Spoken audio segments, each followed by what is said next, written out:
প্রায় এক যুগ আগে মাদারীপুরের ডাসার উপজেলার নবগ্রাম ইউনিয়নের শশীকর চৌমুহনী এলাকায় নির্মিত হয় লোহার ও কাঠের পাটাতনের সেতু। শশীকর ও উত্তর শশীকর সহ 5 গ্রামের কৃষিপণ্য পরিবহন, স্কুল, কলেজ ও মাদ্রাসার শিক্ষার্থী সহ প্রতিদিন হাজারো মানুষের যাতায়াতের গুরুত্বপূর্ণ সেতুটি সম্প্রতি ভেঙে পড়ে। সেতুটি ভেঙে পড়ায় খালের 15 ফুট পানির উপরে কচুরিপানার স্তর জমিয়ে ঝুঁকি নিয়ে পারাপার হচ্ছে কোমলমতি স্কুলের শিক্ষার্থী, অসুস্থ রোগী সহ সকল শ্রেণী পেশার মানুষ। যে কোনো মুহূর্তে ঘটতে পারে বড় ধরনের দুর্ঘটনা। দীর্ঘদিন ধরে সেতুটি নতুন করে নির্মাণের দাবি জানিয়ে জনপ্রতিনিধি ও সরকারি দপ্তরে আবেদন করেও কোনো সুফল না পাওয়ায় ক্ষুব্ধ স্থানীয়রা। ঘূর্ণিঝড়ে বন্যায় ক্ষতি হয়ে গেছে, ব্রিজের জায়গায় কোনো চিহ্ন বিহ্ন নেই। এখন এখান থেকে প্রতিনিয়ত হাজার হাজার লোক যাতায়াত করে।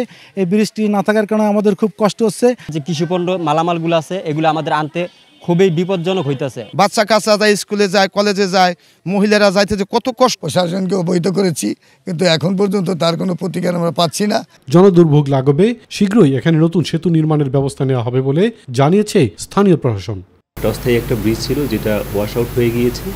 আমরা এখানে জনদুর্ভোগ এড়ানোর জন্য ইতিমধ্যেই আন্ডার 100 মিটার এলজিডির ব্রিজ নির্মাণ প্রকল্পের ডিপিপি ভুক্তির জন্য আমরা স্কিম পাঠিয়েছি। যেহেতু লেন্থটা 15 মিটারের ঊর্ধ্বে, এই জন্য আমরা আমাদের এলজিডিকে আমাদের ঊর্ধ্বতন কর্তৃপক্ষের মাধ্যমে জানিয়েছি। তো আশা করি তারা স্থানীয় সরকার প্রকৌশল অধিদপ্তরের মাধ্যমে আমরা দ্রুত এই ব্রিজের কাজ যেন শুরু হতে পারে সেই বিষয়ে সহযোগিতা করতে পারব। দ্রুত সেতুটি নির্মাণ করে অঞ্চলের মানুষের দুর্ভোগ লাঘবে সহায়তা করবে সরকার, এমনটাই প্রত্যাশা এলাকাবাসীর।